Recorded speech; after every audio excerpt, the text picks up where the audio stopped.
Good morning students, मैं अंचल है यानी AD sir try team academy पर एक बार फिर आप लोगों के सामने हूं। वैसे यार गुड मॉर्निंग से ज्यादा अच्छा अगर मैं गुड इवनिंग कहने लग जाऊं तो ज्यादा बेटर होगा, क्योंकि आजकल मेरे वीडियोस आप लोगों तक शाम को ही पहुंच रहे हैं।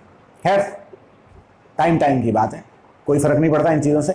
अपन अपने मुद्दे की बात पर आते हैं, जैसा कि मुझे पसंद है।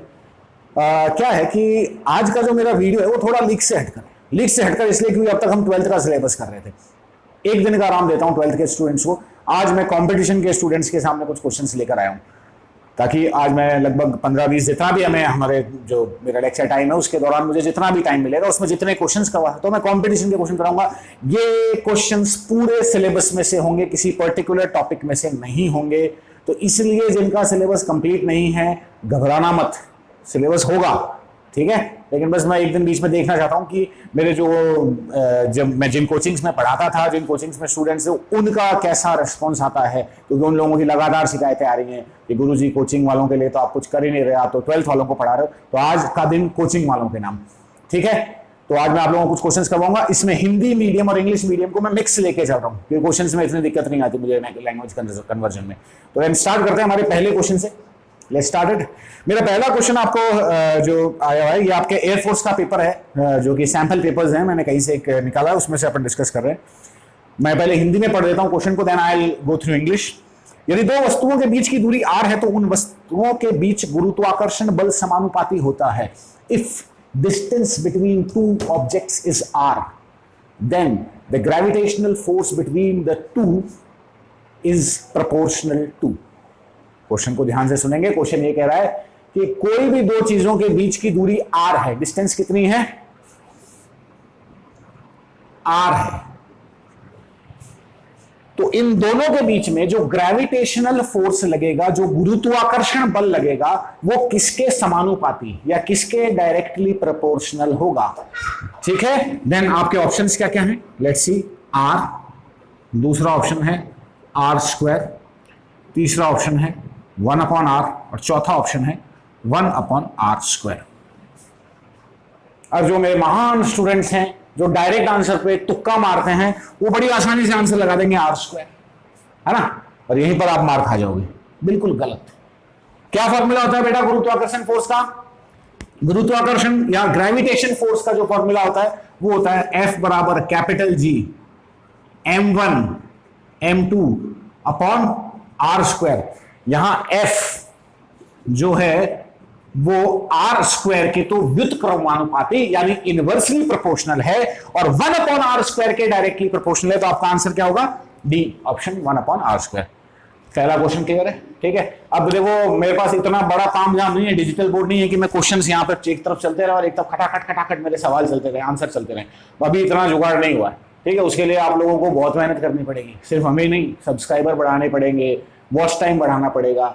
जब हमें लगेगा कि कुछ इनकम हो रही है तब वो डिजिटल बोर्ड यहाँ आपको देखने को मिलेगा। अभी के लिए जो जुगाड़ हमारे पास है, हिंदुस्तानी है, जुगाड़ हर चीज का होता है, वो जुगाड़ हमारे पास है। वो जुगाड़ ये है कि मैं क्वेश्चन बोल रहा हूं, ठीक है। आप लोग वीडियो को पॉज करके आगे पीछे करके उन क्वेश्चंस को लिख सकते हैं साथ के साथ में, ठीक है। वरना एक एक क्वेश्चन अगर मैं लिखने बैठ गया तो मेरे जो हिंदी मीडियम के स्टूडेंट्स हैं जो अच्छी तरह मुझे जानते हैं, उनको मालूम मेरी हिंदी की राइटिंग क्या शानदार है। फैन हो जाओगे तुम मेरे, ठीक है। इसलिए मैं हिंदी में लिखने से थोड़ा शर्माता हूं, मुझे फैन से दिक्कत है। तो मैं लिख के अपने दूसरे क्वेश्चन पे, पहले क्वेश्चन में कोई दिक्कत नहीं होगी सॉरी, कोरोना नहीं है, मेरे को डरो मत। अब है तो भी वीडियो से वहां नहीं पहुंचेगा, ठीक है। अपन अपने दूसरे क्वेश्चन पे पहुंचते हैं। दूसरा क्वेश्चन क्या कहता है? दूसरे क्वेश्चन को मैं आपके सामने एक बार पढ़ देता हूं। दूसरा क्वेश्चन आपको ये कह रहा है, पहले हिंदी में पढ़ रहा हूं। भिन्न त्रिज्या वाली वर्षा की बूंदों की गति पृथ्वी पर पहुंचने पर, अब इंग्लिश में इसको बोल देते हैं कि the velocity of droplets of rain of different radius on reaching earth is. Question को समझाते हैं, क्योंकि पढ़ना अलग चीज है, इसको समझाना अलग चीज है। क्वेश्चन ये कह रहा है कि दो अलग अलग त्रिज्याओं, पहले हिंदी में बोल रहा हूं, कि बूंदे हैं, बरसात की दो बूंदे हैं, दोनों की त्रिज्या अलग अलग हैं। जब वो जमीन पर पहुंचती हैं तो उनका जो अंतिम वेग है वो सेम होगा, अलग अलग होगा, या सेम हो भी सकता है। जो इसके ऑप्शन देख लेते हैं क्या क्या है। Same, different, unchange and none of this, ठीक है। क्वेश्चन ये कह रहा है कि दो अलग अलग त्रिज्याओं की बूंदें जमीन पे गिर रही हैं, तो उनका जमीन पर पहुंचने में जो अंतिम वेग होगा वो बराबर रहेगा, ठीक है। समान रहे, बराबर और समान तो बराबर ही हो गया ना, भिन्न भिन्न होगा, ठीक है। और तीसरा कह रहा है अपरिवर्तित रहेगा, और चौथा कह रहा है कि इनमें से कोई नहीं। इंग्लिश में इस क्वेश्चन को समझेंगे, दो अलग अलग रेडियस की बूंदें, दो अलग अलग रेडियस की बूंदें जमीन पर गिर रही हैं, जमीन पर पहुंचने पर किसकी वेलोसिटी, दोनों की वेलोसिटी का जो कंपैरिजन है वो पूछा है कि दोनों में वेलोसिटी, पहला ऑप्शन कह रहा है सेम होगी, दूसरा ऑप्शन कह रहा है डिफरेंट होगी, और तीसरा ऑप्शन ये कह रहा है कि अनचेंज्ड होगी, और चौथा कह रहा है कि नन ऑफ दिस। तो यार देखो, इसमें सीधी सी बात है, पहले दो ऑप्शंस में से आंसर है, ठीक है। तो हम ज्यादा टाइम ना खराब करते हुए सीधी बात करते हैं कि टर्मिनल वेलोसिटी, जिसको हिंदी मीडियम में सीमांत वेग कहते हैं, स्टोक्स के नियम से उसका जो फॉर्मूला आता है वो कितना आता है, 2g(r²) rho minus sigma upon 9 metre. मैं यहां पे एक ही बता देता हूं, ये जी तो है गुरुत्वीय त्वरण यानी ग्रेविटेशन एक्सेलरेशन, आर है बूंद की त्रिज्या यानी बूंद का रेडियस, रो है बूंद की डेंसिटी, सिग्मा है जिस मीडियम में वो गिर रही है, जिस माध्यम में वो गिर रही है उसकी डेंसिटी है, उसका घनत्व है, ठीक है। तो बच्चों यहां पे दोनों बूंदें पानी की है तो रो दोनों के लिए बराबर है, दोनों बूंदें हवा में ही गिर रही है तो सिग्मा दोनों के लिए बराबर है, ठीक है। 2 और 9 तो वैसे ही कांस्टेंट है। नीटा, जिसको हम बोलते हैं विस्कोसिटी ऑफ मीडियम, माध्यम की श्यानता, श्यानता गुणांक, विस्कोसिटी, कोफिशिएंट ऑफ विस्कोसिटी, ये भी दोनों एयर के लिए बराबर ही होगा, ठीक है। जी भी दोनों के लिए बराबर होगा, अलग क्या है, रेडियस। तो सीधी सी बात है, जो आपका सीमांत वेग है वो r² के क्या हो गया, डायरेक्टली प्रोपोर्शनल, यानी जिसका रेडियस जितना बड़ा होगा जमीन पर पहुंचने पर उसकी स्पीड उतनी ही ज्यादा होगी, उसकी फाइनल वेलोसिटी, उसका अंतिम वेग, उसकी टर्मिनल वेलोसिटी, उसका सीमांत वेग उतना ही ज्यादा होगा। तो दोनों की अलग अलग होगी। अब ये तो क्या पतलू सा क्वेश्चन था, ठीक है। इसी क्वेश्चन को थोड़ा सा सुंदर बना देते हैं। इस क्वेश्चन में अगर आपसे ये पूछ लेता कि किसकी वेलोसिटी ज्यादा होगी, किसका वेग ज्यादा होगा, तो आपका आंसर क्या रहता कि जिसका रेडियस ज्यादा है उसका वेग ज्यादा होगा। कोई डाउट है यहां तक, ठीक है। देन हम आ जाते हैं हमारे आगे। आज मेरे को मजा आ रहा है काफी, क्योंकि काफी टाइम बाद मैं, मतलब जैसे बीच में मैं कॉम्पिटिशंस में था, फिर उसके बाद में इतने दिन से तो क्या मैं 12th वालों को पढ़ा रहा था, तो उसमें क्या बहुत धीरे धीरे धीरे धीरे पढ़ाना पड़ता है। इसका मतलब ये नहीं कि 12th वालों को पढ़ाने में मुझे मजा नहीं आता, लेकिन उसमें मजा ज्यादा कॉम्पिटिशन वाले में आता है। कॉम्पिटिशन वाले में ये है कि मतलब क्वेश्चन चलता है, दिमाग चलता है, थोड़ा सा फील आती है। खैर ज्यादा फील नहीं लेते, आगे चलते हैं, क्वेश्चन की बात करते हैं। बेटा अगला क्वेश्चन आप लोगों का है, इसको मैं एक बार तो रीडिंग कर देता हूं, इसकी पढ़ देता हूं, उसके बाद मैं इसको समझा देता हूं। क्वेश्चन ये कह रहा है, हिंदी मीडियम वाले सुनेंगे पहले धीरे धीरे। एक एफ फोकस दूरी वाले अवतल दर्पण के मुख्य अक्ष पर 6 सेंटीमीटर लंबी वस्तु 6 सेंटीमीटर लंबी, मतलब आपके बिंब की लंबाई दे रखी है कितनी, 6 सेंटीमीटर। 6 सेंटीमीटर लंबी वस्तु 4f दूरी पर रखी गई है। कितनी दूरी पर रखी गई है, 4f दूरी पर, और f उसकी फोकस दूरी है। प्रतिबिंब की लंबाई कितनी होगी, English medium. An object of length 6 centimetre, object की लेंथ है 6 centimetre, is placed on principal axis of a concave mirror of focal length f at a distance 4f. The length of image will be. Question के data को लिख देते हैं ताकि आपको अच्छे से समझ में आए। क्वेश्चन का बच्चों जो डाटा है वो ये कह रहा है कि आपके पास एक अवतल दर्पण है। कौन सा दर्पण है, अवतल दर्पण है। कौन सा मिरर है, कॉनकेव मिरर है। तो बेटा कॉनकेव मिरर की फोकस दूरी हमेशा, फोकल लेंथ हमेशा कैसी होती है, कॉन्वेक्स की तो पॉजिटिव होती है और कॉनकेव की कैसी होती है, नेगेटिव। तो इसकी फोकस दूरी दे रखी है f, लेकिन ये कॉनकेव है इसलिए कितनी हो गई, -f, ठीक है। इसमें बिंब की जो लंबाई है, ऑब्जेक्ट की जो लेंथ है वो कितनी दे रखी है, जिसको तुम h बोलते हो, वो दे रखी है 6 सेंटीमीटर, ठीक है। बिंब की जो दूरी है, ऑब्जेक्ट की जो डिस्टेंस है वो कितनी दे रखी है, 4f, और ऑब्जेक्ट की डिस्टेंस हमेशा कैसी होती है, नेगेटिव होती है, तो माइनस का 4f, ठीक है। अब ये दिमाग मत लगाना कि सर ये माइनस माइनस प्लस नहीं हो जाएंगे क्या, फोकस दूरी की 4 गुणा है, ऑब्जेक्ट की डिस्टेंस हमेशा ही नेगेटिव होगी, कभी पॉजिटिव हो ही नहीं सकती, ठीक है। कोई डाउट नहीं है। चलिए देन हम आ जाते हैं। हमसे पूछा क्या बच्चे, इसने पूछा है कि बिंब की लंबाई कितनी होगी, इमेज की हाइट कितनी होगी।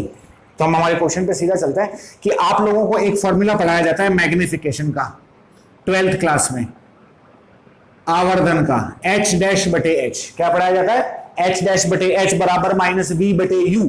और वहीं एक फॉर्मूला आता है कि इस m का फॉर्मूला एक और होता है, वो होता है किसकी टर्म्स में? f और u की, फोकस दूरी और बिंब की दूरी की टर्म्स में, फोकल लेंथ और ऑब्जेक्ट डिस्टेंस की टर्म्स में। क्या होता है बेटा? वो f divided by f minus u। क्या होता है? f divided by f minus u। तो अब बेटा h डैश अपने से पूछा है, पढ़ा रहेगा, h अपने को दे रखा है, कितना दे रखा है देखो ध्यान से, 6 सेंटीमीटर। ठीक है, h तो पॉजिटिव होगा क्योंकि ऑब्जेक्ट की हाइट तो हमेशा प्रिंसिपल एक्सिस से ऊपर होती है, h डैश नेगेटिव हो भी सकता है। f की वैल्यू कितनी दे रखी है आपको? f की f ही दे रखी है लेकिन माइनस में। ठीक है, माइनस में, ये माइनस माइनस हो गया प्लस 4f। ठीक है, तो अपने पास क्या आंसर आ गया? ऐसे इसको सॉल्व करेंगे तो 4f माइनस f कितना हो गया? 3f minus f upon 3f। f से f कट गया 1 अपॉन 3, 3 से 6 कट गया 2, तो बेटा h डैश की वैल्यू आ गई माइनस का 2 सेंटीमीटर। क्या वैल्यू आ गई? माइनस का 2 सेंटीमीटर। ये माइनस क्या बता रहा है? कि आपकी जो इमेज है, आपका जो प्रतिबिंब है वो उल्टा बनेगा और 2 सेंटीमीटर बड़ा बनेगा।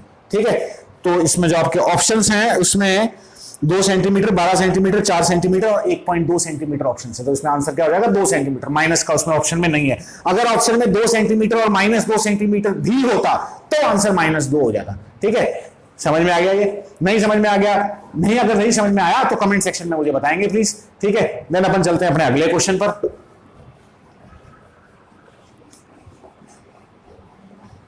अगला क्वेश्चन हमें ये कह रहा है,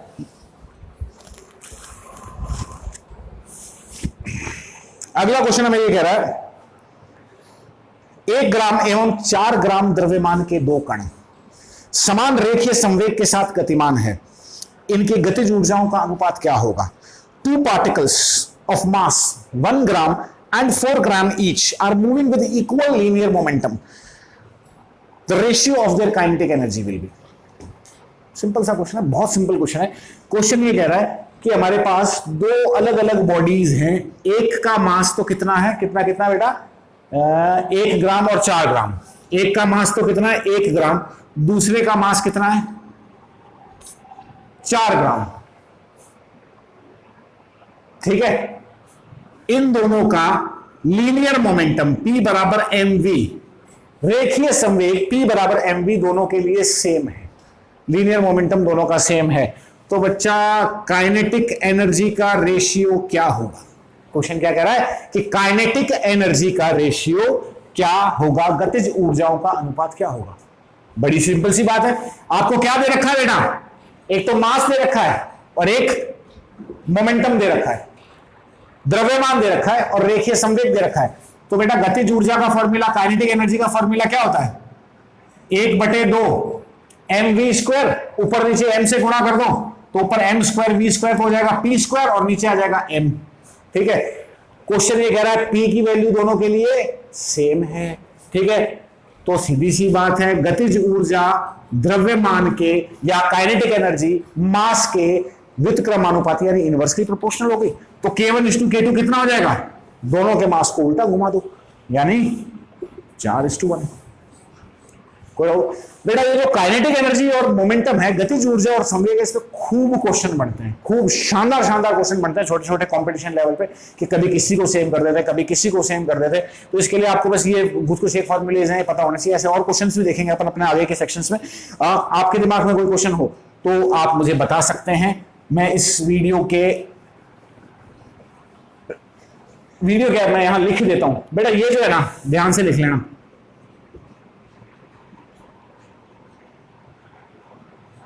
9929424424 9929424424 ये मेरा व्हाट्सएप नंबर है।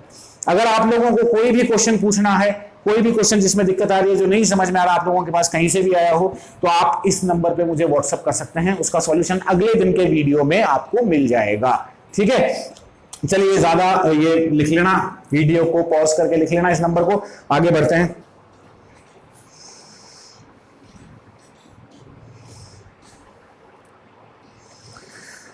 पर हिंदी में पढ़ देता हूं। द्विध्रुव की निरअक्ष पर वैद्युत द्विध्रुव आघूर्ण और विद्युत क्षेत्र की दिशा के मध्य कोण होगा। What is the angle between the electric dipole moment and the electric field strength? Electric field strength नहीं होगा, इलेक्ट्रिक फील्ड ही होता है। Due to its on the equatorial line. Question बड़ा सिंपल है। ये कह रहा है एक विद्युत द्विध्रुव है, एक इलेक्ट्रिक डाइपोल है, ठीक है, इसके इक्वेटोरियल पॉइंट पर, इसके निरअक्षीय बिंदु पर विद्युत क्षेत्र, इलेक्ट्रिक फील्ड और विद्युत द्विध्रुव आघूर्ण और इलेक्ट्रिक डाइपोल मोमेंट के बीच का एंगल कितना होगा। तो अब आप बेटा 12वीं क्लास का डेरिवेशन किया होगा आप लोगों ने, 12वीं क्लास का डेरिवेशन कर रखा होगा। विद्युत जो द्विध्रुव आघूर्ण है, इलेक्ट्रिक जो डाइपोल मोमेंट है, उसकी डायरेक्शन हमेशा किस तरफ होती है? उसकी डायरेक्शन हमेशा होती है माइनस से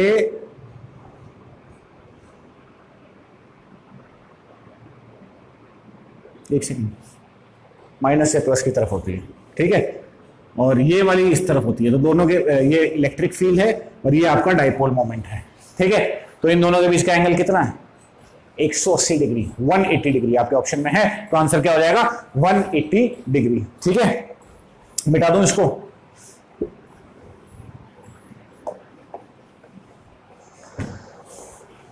अगला क्वेश्चन है आपके पास।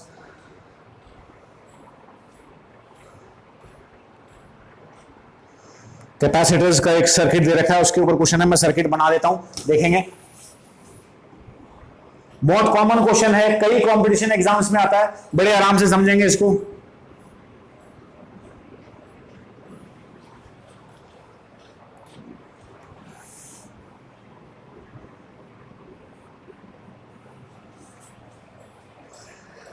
छह 9 12 18 6 माइक्रोफेराड और ये है आपका 12 18 और 2 12 माइक्रोफेराड, 18 माइक्रोफेराड और ये है 2 माइक्रोफेराड। ये एक सर्किट है, इसके आपको टोटल कैपेसिटेंस बतानी है, ठीक है। देखते ही कंफ्यूजन बढ़ जाता है कौन सीरीज में कौन पैरेलल में। याद रख लेना, कहीं भी अगर ऐसा डायग्राम दिखे तो 99.99% चांसेस होंगी कि ये एक व्हीट स्टोन ब्रिज है। मैं इसको रीड्रॉ कर सकता हूं, जैसे ये आपका पॉइंट ए है, ये आपका पॉइंट बी है, ये आपका पॉइंट सी और ये पॉइंट हो गया आपका डी। तो इस डायग्राम को अगर अपन ऐसे पकड़ के रीड्रॉ कर सकते हैं, किसी भी सर्किट को वापस बना सकते हैं, किसी भी सर्किट को। तो इस सर्किट को अगर मैं वापस बनाऊंगा तो कैसा बनेगा? देखो, ये बनेगा आपका इस तरह से, ये ए से बी के, ये बी से सी, तो आपके बीच में ये हो गया बी, ये हो गया सी। इसके बीच में तो कितने वाला आ रहा है? 2 माइक्रोफेराड वाला आ रहा है, ठीक है।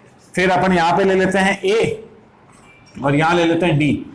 बी और ए के बीच में कितना है? 9, ठीक है। इसको 4 में समझ लेना, राइटिंग मेरी माशाअल्लाह है, तुमको पता ही है, ठीक है। ए से सी के बीच में, ये ए से सी के बीच में कितना है? 6। और सी से डी के बीच में कितना है? ये सी से डी के बीच में 12, ठीक है। और बी से डी के बीच में कितना है? ये बी से डी के बीच में, बी से डी के बीच में है आपके पास 18 माइक्रोफेराड, ठीक है। ये क्या बन गया? एक व्हीट स्टोन ब्रिज बन गया। अब ये व्हीट स्टोन ब्रिज बैलेंस्ड है, संतुलित है या नहीं? 9 और 6 का रेशियो काट के देख लो तो 3/2 आता है। 18 और 12 का रेशियो काट के देख लो 6 से, तो नीचे 2 आएगा, ऊपर 3 आएगा। तो ये भी 3/2, ये भी 3/2, रेशियो बराबर है, अनुपात बराबर है, तो ये बैलेंस है। बैलेंस्ड है तो ये बीच वाले का कोई रोल नहीं, इसे हटा दो, ठीक है। इसको हटा दिया तो 9 और 18 तो किसमें हो गए? सीरीज में। और 6 और 12 किसमें हो गए? सीरीज में। और ये पूरा सेक्शन किसमें हो गया? पैरेलल में। तो सबसे पहले 9 और 18 को निकाल लो फटाफट। 9 और 18 को निकालोगे तो 1/9 प्लस 1/18, फिर इसको उल्टा कर देना, ठीक है। तो ये आपके पास आ जाएगा 18 प्लस 9/18, ये आ जाएगा आपके पास, पूरा सॉल्व कर लेते हैं, आपके पास 1/6 आ जाएगा। तो यानी कि इसकी टोटल कैपेसिटेंस 1/6 की उल्टी 6, ठीक है। इसी तरह इसको सॉल्व करेंगे, ये सीरीज में तो 1/6 प्लस 1/12, फिर उसको उल्टा करेंगे तो बेटा इसका आंसर आपके पास आ जाएगा। इसको सॉल्व करेंगे तो 1/6 प्लस 1/12, फटाफट करो, कितना आ जाएगा? 4। 6 और 4 दोनों किसमें हो गए? पैरेलल में। पैरेलल में हो गए तो दोनों का डायरेक्ट ऐड हो जाएंगे, तो टोटल आ गया 10 माइक्रोफेराड और यही आपका आंसर है, इसके ऑप्शन में दे रखे हैं, ठीक है। कोई डाउट यहां तक? देन अपन अगले पे चलते हैं। In Young's double slit experiment, पहले इंग्लिश में पढ़ रहा हूं। In Young's double slit experiment the distance between the slits is reduced to half and the distance between the slit and the screen is doubled, then the fringe width will be. Young के प्रयोग में दोनों स्लिटों के बीच की दूरी आधी एवं slit एवं पर्दे के बीच की दूरी दुगनी करने पर फ्रिंज चौड़ाई पर क्या फर्क पड़ेगा? क्वेश्चन को समझते हैं। बेटा ये क्वेश्चन आपका यंग के एक्सपेरिमेंट पे है, यंग्स डबल स्लिट एक्सपेरिमेंट पर है। यंग्स डबल स्लिट एक्सपेरिमेंट में ये कह रहा है कि फ्रिंज विड्थ, फ्रिंज चौड़ाई, जिसको आप किससे दर्शाते हैं, किससे डिनोट करते हैं? बीटा से। उसके बारे में क्वेश्चन है। पहले मैं आपसे बात करूंगा बीटा का फॉर्मूला क्या होता है। लैम्डा कैपिटल डी बटे छोटा डी स्मॉल डी, छोटा डी बोलता हूं मैं इसको प्यार से, ठीक है। बेटा ये कैपिटल डी क्या होता है? बड़े वाला जो डी हो रहा है, बड़ोड़ा डी होता है, वो क्या होता है? कैपिटल डी होता है आपका पर्दे। ये मैं यहां पे थोड़ा सा इसका एक डायग्राम बनाया था। ये आपकी दो स्लिट होती है S1 S2, ये आपकी स्क्रीन होती है, पर्दा होता है, ये झिरियां एंड स्लिट्स होती है। ये तो होता है कैपिटल डी, मतलब स्लिट और पर्दे के बीच की दूरी, तो कैपिटल डी। और ये क्या होती है? Small D. दोनों स्लिटों के बीच की दूरी क्या होती है? Small D. अब आपको क्वेश्चन क्या कह रहा है उस पर चलते हैं। क्वेश्चन बड़ी सिंपल सी बात कह रहा है, दोनों स्लिटों के बीच की दूरी को तो आधा कर दो, मतलब डी को तो कितना कर दो? डी बटे 2 कर दो, और स्लिट और पर्दे के बीच की दूरी को दुगना कर दो। इसको कितना कर दो? डी को कितना कर दो? दुगना कर दो। क्या तो यहां डी बटे 2 आएगा, 2 ऊपर जाएगा, इसका 2 टोटल 4 हो जाएगा। तो आपकी बीटा कितनी हो जाएगी? 4 गुणी। फ्रिंज चौड़ाई कितनी हो जाएगी? 4 गुणी। जैसे जैसे इन क्वेश्चंस को तुम प्रैक्टिस करते जाओगे ना, तो वास्तव में बता रहा हूं ये क्वेश्चन देखोगे और देखते ही तुम लोग बस थोड़ी सी कैलकुलेशन से इसका आंसर निकाल दोगे। ज्यादा कैलकुलेशन मांगते ही नहीं है क्वेश्चंस, ठीक है। देन अपन अपने नेक्स्ट क्वेश्चन पे आ जाते हैं। नेक्स्ट क्वेश्चन आपका है,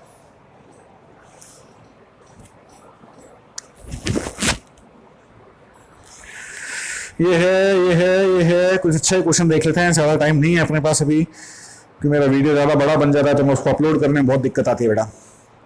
जब आप चालक को गर्म करते हैं तो उसका प्रतिरोध, when an semiconductor is heated then its resistance, sorry वो बीच में कहीं ध्यान चला जाता है उधर। एक सेमीकंडक्टर को गर्म करते हैं तो उसके रेजिस्टेंस पे क्या फर्क पड़ेगा? तो बड़ी सिंपल सी बात, सब लोग जानते हो कि एक सेमीकंडक्टर रूम टेम्परेचर पर नॉन कंडक्टर की तरह बिहेव करता है।